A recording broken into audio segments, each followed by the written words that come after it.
just poetry in motion. I just love basketball.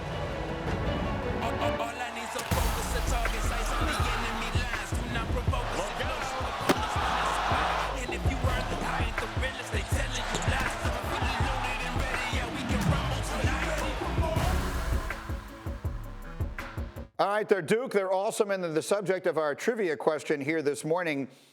And I want to bring Jay Bilas, in to see if he can answer the question, because it is simple, true or false. R.J. Barrett and Zion Williamson, true or false, have already both scored more points this season, Jay, than you did as a freshman.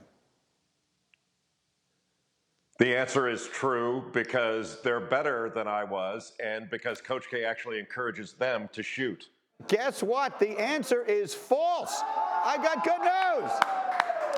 Barrett has already scored more points, but Zion is still 7 points away from the 245 points that Jay Bilas scored as a freshman. How about that? And with that, we are delighted to welcome Jay Bilas into the conversation here, talk some college basketball. And Jay's going to join us every week now through the rest of the season, and we are thrilled. Jay, you've been around the sport, obviously, forever. And let's just start right there. Have you ever seen anything quite like this Zion Williamson, the phenomenon and the player that he actually is?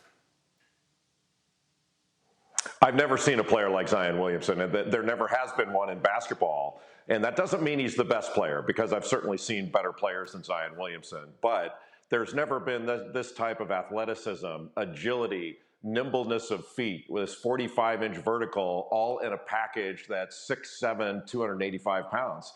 You can't take your eyes off him when you're watching. And for people who were asking early in the season, come on, man, he can't be that good, or he can't be that interesting or dynamic. You just had to say, just watch, you'll see. And people can't get enough of him. Ratings are up. And I had an NBA scout tell me at the Duke-Kentucky game at the Champions Classic, we thought people were leaving because the game was essentially over. And he said, no, people didn't leave until Coach K took Zion Williamson out. That's when they started leaving. Yeah, and you just saw Hembo put that note up there. He'll be the #1 pick, and part of it is because he's going to sell tickets anywhere he goes.